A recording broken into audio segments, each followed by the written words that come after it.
Hi అండి, చూశారు కదా కువింగ్స్ బ్లెండరు మా పిల్లలు పంపించినది. సో ఈ బ్లెండర్ తోటి ఈరోజు నేను మీకు డెమో చేసి చూపించాలనుకుంటున్నాను.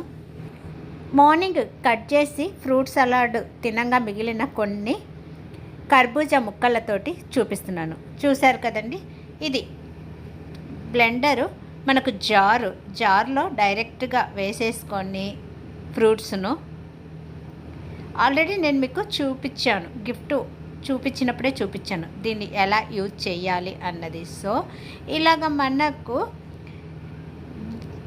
బ్లేడ్ ఉన్న వైపు అంటే టర్న్ చేసేసి తలకిందులుగా మన మిక్సీ జారుకు దీనికి అదేనండి. మిక్సీ జార్ అయితే డైరెక్ట్గా పెడతాము, ఇది అనుకోండి ఇలాగ తలకిందులుగా చేసేసి మనము ఈ మిషన్లోకి సెట్ చేసేసుకొని లాక్ అయిన తర్వాత డైరెక్ట్గా స్విచ్ అనేది ఆన్ చేసుకోవాలి. అప్పుడు మనకు వితిన్ 1 మినిట్లో పళ్ళు కానీ జ్యూస్ కానీ స్మూతీస్ కానీ రెడీ అయిపోతాయి. ఇలాగ రెడీ అయిపోయిన దీనిని ఒకవేళ మనకు ఎక్కువగా మిగిలింది అంటే ఇలాగ మూత పెట్టేసుకొని ఫ్రిడ్జ్లో కూడా స్టోర్ చేసుకోవచ్చు.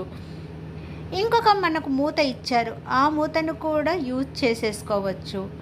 ఫ్రిడ్జ్లో నుంచి తీసి మనకి ఎప్పుడు కావాలంటే అప్పుడు కూడా యూజ్ చేసుకోవచ్చు. ఇది డైరెక్ట్గా ఫ్రిడ్జ్లో పెట్టుకున్న మనకు ఎలాంటి ప్రాబ్లము లేదు ఈ కంటైనర్ తోటి.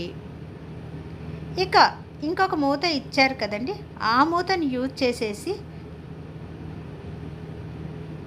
జ్యూస్ వేసుకొని మిగిలిన జ్యూస్ను కూడా ఇలాగ డైరెక్ట్గా ఈ మూతతోటి ఫ్రిడ్జ్లో ఉంచేసుకోవచ్చు.